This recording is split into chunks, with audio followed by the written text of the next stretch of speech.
ಬಾಹಿರ ಚಟುವಟಿಕೆಯಲ್ಲಿ ಭಾಗಿಯಾದವರು ಹಿಂದುತ್ವವನ್ನ ದುರ್ಬಳಕೆ ಮಾಡಿಕೊಳ್ತಿದ್ದಾರೆ ಎಂದು ಆರೋಗ್ಯ ಸಚಿವ ಗುಂಡೂರಾವ್ ಹೇಳಿದ್ದಾರೆ. ಶಿವಮೊಗ್ಗದಲ್ಲಿ ಮಾಧ್ಯಮ ಪ್ರತಿನಿಧಿಗಳ ಜೊತೆ ಮಾತನಾಡಿದ ಅವರು, ಮಂಗಳೂರಿನಲ್ಲಿ ನಡೆಯುತ್ತಿರುವ ಕೋಮು ಸಂಘರ್ಷ ನಡೆಯುತ್ತಿದ್ದು ಅದಕ್ಕೆ ಪ್ರತಿಕ್ರಿಯಿಸಿದ ಅವರು, ಹಿಂದುತ್ವದ ಹೆಸರಿನಲ್ಲಿ ಎಲ್ಲಾ ಕೊಲೆ ಸುಲಿಗೆಗಳು ನಡೆಯುತ್ತಿವೆ. ಸಂಘ ಪರಿವಾರ ಮತ್ತು ಬಿಜೆಪಿಯವರು ಶವದ ಮೇಲೆ ರಾಜಕಾರಣ ಮಾಡ್ತಾ ಬಂದಿದ್ದಾರೆ. ಕರಾವಳಿಯಲ್ಲಿ ಕೆಟ್ಟ ವಾತಾವರಣ ನಿರ್ಮಾಣವಾಗಲು ಬಿಜೆಪಿಯವರೇ ಕಾರಣ. ವಿಷ ತುಂಬಿದ ಮನಸ್ಸುಗಳು ಅವರದ್ದು ಎಂದು ದೂರಿದ್ದಾರೆ.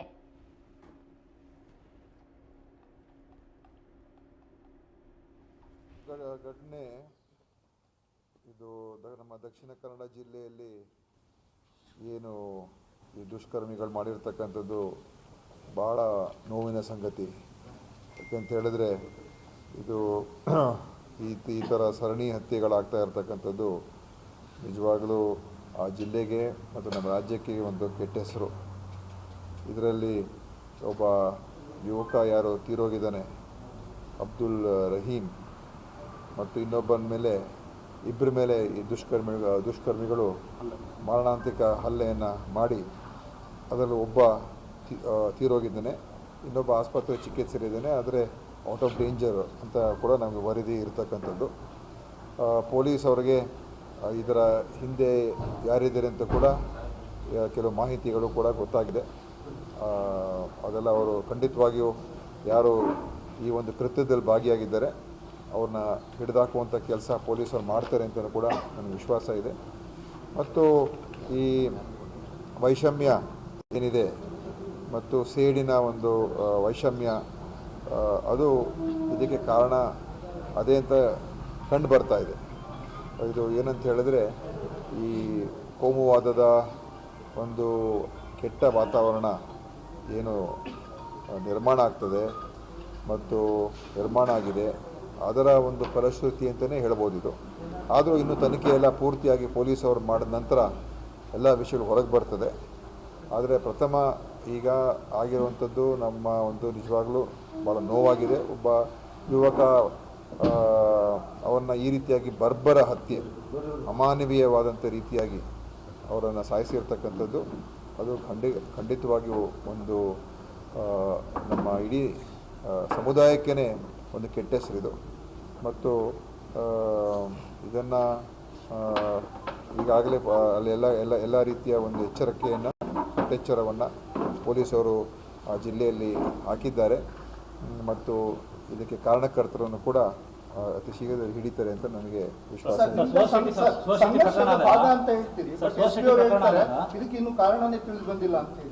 ನೋಡಿ, ನಾನು ಅದೇ ಹೇಳಿದ್ನಲ್ಲ, ಇನ್ನೂ ಪೂರ್ತಿ ತನಿಖೆ ಎಲ್ಲ ಹೊರಗೆ ಬರಲಿ, ತನಿಖೆಯಾಗಿ ಎಲ್ಲ ವಿಷಯಗಳು ಹೊರಗೆ ಬರಲಿ. ಯಾಕಂದರೆ ನಾವು ಭಾರತೀಯ ಜನತಾ ಪಾರ್ಟಿ ಥರ ಪ್ರಚೋದನಕಾರಿಯಾಗಿ ಮಾತಾಡ್ತಕ್ಕಂಥ ಜನ ಅಲ್ಲ. ಅವರಿಗೆ ಲಂಗು ಲಗಾಮ್ ಇಲ್ಲ ಅವ್ರ ಬಾಯಿ ಮೇಲೆ.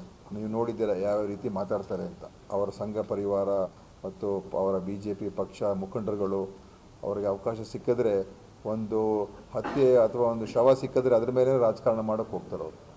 ಅವರ ಬಂಡವಾಳನೇ ಅದಾಗೋಗಿದೆ. ನಮ್ಮ ದಕ್ಷಿಣ ಕನ್ನಡ ಜಿಲ್ಲೆಯಲ್ಲಿ ಈ ಕೆಟ್ಟ ವ್ಯವಸ್ಥೆ ನಿರ್ಮಾಣ ಆಗೋದಕ್ಕೆ ಅವರು ಕೂಡ ಒಂದು ಕಾರಣಕರ್ತರು. ಭಾರತೀಯ ಜನತಾ ಪಕ್ಷ ಮತ್ತು ಅವರ ಪರಿವಾರದ ಎಲ್ಲ ಸಂಘಟನೆಗಳು. ಮತ್ತು ನಾವು ನೋಡ್ತೀವಿ ಎಲ್ಲ ಹೇಳಿಕೆಗಳು ಯಾವ ರೀತಿಯಾಗಿ ಮಾತನಾಡ್ತಾರೆ ಅಂತ. ಅಲ್ಲಿ ಕರ್ನಲ್ ಸೋಫಿಯಾ ಬಗ್ಗೆ ಮಾತಾಡ್ತಕ್ಕಂಥ ಒಂದು ಮನಸ್ಥಿತಿ, ಮತ್ತು DC ಫೌಜಿಯಾ ಬಗ್ಗೆ, ಇಬ್ಬರು ಮಹಿಳೆಯರು ಮುಸಲ್ಮಾನರು ಅಂತ ಹೇಳಿದ ತಕ್ಷಣ ಅವರಿಗೆ ಏನೋ ಒಂದು ರೀತಿ ಅವರ ಬಗ್ಗೆ ಕೆಟ್ಟ ಅಭಿಪ್ರಾಯ. ಅಂದರೆ ಅವರ ಮನಸ್ಸಿನಲ್ಲಿ ಅವರ ಒಂದು ಈ ವೈಷಮ್ಯ ವಿಷ ತುಂಬಿರ್ತಕ್ಕಂಥ ಮನಸ್ಸುಗಳಿವೆಲ್ಲ. ಅದಕ್ಕೆ ತರ್ಕ ಇಲ್ಲ, ಅಥವಾ ಮಾನವೀಯತೆ ಇಲ್ಲ, ಅಥವಾ ನ್ಯಾಯ ಇಲ್ಲ, ಅಥವಾ ಅದರಲ್ಲಿ ಮನುಷ್ಯತ್ವ ಇಲ್ಲ. ಇದು ಒಂದು ಕೊಳಕು ತುಂಬಿರ್ತಕ್ಕಂಥ ಮನಸ್ಸುಗಳಿವೆಲ್ಲ. ಅಂತ ಆ ಹೇಳಿಕೆಗಳು ಎಲ್ಲ ನೋಡಿ ನೀವೇ ನೋಡ್ತಾ ಇದ್ದೀರಾ, ಗಮನಿಸ್ತಾ ಇದ್ದೀರಾ. ನಿನ್ನೆ ರವಿಕುಮಾರ್ ಅವರು ವಿಷಾದ ವ್ಯಕ್ತಪಡಿಸ್ತಾರೆ. ನಾನು ತಪ್ಪಾಗಿ ಹೇಳ್ಬಿಟ್ಟು ಅಂದರೆ ನಿಜಾನೇ ಅವ್ರ ಮನಸ್ಸಲ್ಲಿ ಏನಿದೆ ಅದನ್ನು ಹೇಳ್ಬಿಟ್ರು ಅಷ್ಟೇ. ಆದರೆ ಸ್ಲಿಪ್ ಆಫ್ ಮೈ ಟಂಗ್ ಅಂತ ಹೇಳಿದ್ರು ಅಷ್ಟೇ. ಬಟ್ ಅವರ ಏನು ಅವ್ರು ಆಲೋಚನೆ ಮಾಡ್ತಾರೆ, ಕೆಟ್ಟ ಆಲೋಚನೆ, ಅದು ಹೊರಗೆ ಬಂತಷ್ಟೇ. ನೋಡಿ, ಸುಭಾಷ್ ಶೆಟ್ಟಿ ಪ್ರಕರಣದಲ್ಲಿ ಯಾರು ಮಾಡಿದ್ರು ಅವ್ರನ್ನ ಹಿಡಿದಾಕಿದ್ದೀವಿ. ಅದರ ಹಿಂದೆ ಅಶ್ರಫ್ ಅಂತ ಒಬ್ಬ ತೀರೋದ ಪಾಪ, ಅಮಾಯಕ. ಯಾರಿಗೂ ಅವ್ನಿಗೆ ಏನೂ ಇರಲಿಲ್ಲ, ಅವನಿಗೆ ಸುಮ್ಮನೆ ಹೊಡೆದು ಸಾಯಿಸ್ಬಿಟ್ರು ಅವ್ನಿಗೆ, ಅವ್ರನ್ನೂ ಹಿಡಿದಾಕಿದ್ದೀವಿ. ಈ ಪ್ರಕರಣದ ಕೂಡ ಹಿಡಿತೀವಿ. ಕಾನೂನು ಒಂದು ಕಡೆ ಕಾನೂನು ಉಲ್ಲಂಘನೆ ಆದಾಗ ಕಾನೂನು ಕ್ರಮ ತಗೊಳ್ತಾಗ ನಾವು ನಿಷ್ಪಕ್ಷಪಾತವಾಗಿ ಕೆಲಸ ಮಾಡ್ತೀವಿ. ಯಾರೋ ಪರನು ಒಂದು ಯಾರೇ ಒಂದು ಹತ್ಯೆ ಆದರೆ ಅದರಲ್ಲಿ ಧರ್ಮ ಜಾತಿ ನೋಡುವಂಥದ್ದು ಪ್ರಶ್ನೆ ಬರೋದೇ ಇಲ್ಲ ನಮಗೆ. ಯಾರೇ ತಪ್ಪು ಮಾಡಿದ್ರು ಅವ್ರ ಮೇಲೆ ಕ್ರಮ ಆಗಬೇಕು.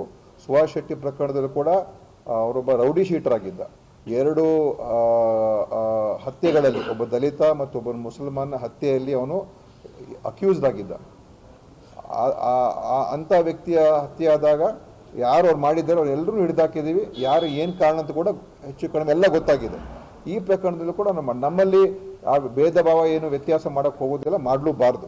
ಸುಭಾಷ್ ಶೆಟ್ಟಿ ಪ್ರಕರಣದಾಗ ಗೃಹ ಮಂತ್ರಿಗಳು ಮಾತಾಡಿದ್ರು, ದಕ್ಷಿಣ ಕನ್ನಡಕ್ಕೋಸ್ಕರ ಸಪರೇಟ್ ಒಂದು ಟಾಸ್ಕ್ ಫೋರ್ಸ್ ಮಾಡ್ತಾ ಇದ್ದೀವಿ. ಅದು ಈಗ ಅದನ್ನು ಆಗೋದಕ್ಕೆ ಈಗೆಲ್ಲ ವ್ಯವಸ್ಥೆಗಳು ನಡೀತಾ ಇದೆ. ಅದಕ್ಕೆ ಒಂದು ಆ್ಯಂಟಿ ಕಮ್ಯುನಲ್ ಫೋರ್ಸನ್ನು ನಾವು ಅಲ್ಲಿ ಮಾಡಬೇಕಾಗ್ತದೆ. ಯಾಕಂತ ಹೇಳಿದ್ರೆ ಇದು ಸಮಾಜವನ್ನು ಒಡೆಯತಕ್ಕ ವಿಭಜನೆ ಮಾಡುವಂಥ ಕೆಲಸಗಳು, ಕೋಮುವಾದ ಸಮಾಜವನ್ನು ವಿಭಜನೆ ಮಾಡುವಂಥದ್ದು, ಸಮಾಜಗಳನ್ನು ಒಡೆಯತಕ್ಕಂಥದ್ದಕ್ಕೆ ಈ ಕೋಮುವಾದ ಇದೆ. ಈ ಕೋಮುವಾದದ ವಿರುದ್ಧ ಒಂದು ಕಡೆ ಕಾನೂನಾತ್ಮಕ ಹೋರಾಟ, ಇನ್ನೊಂದು ಕಡೆ ನಮ್ಮ ಸಾಮಾಜಿಕವಾದಂಥ ಒಂದು ಹೋರಾಟ, ಎರಡು ರೀತಿಯಾಗಿ ಕೂಡ ಮಾಡಬೇಕಾಗ್ತದೆ. ಅದರದ್ದೆಲ್ಲ ಆಮೇಲೆ ಹೇಳ್ತೀವಿ. ಯಾಕಂತ ಹೇಳಿದ್ರೆ ಇವತ್ತು ಅವ್ರ ಅಂತ್ಯಕ್ರಿಯೆ ಇದೆ, ಅದು ಮುಂದೆ ಏನು ಮಾಡಬೇಕು ಆಮೇಲೆ ಹೇಳ್ತೀವಿ.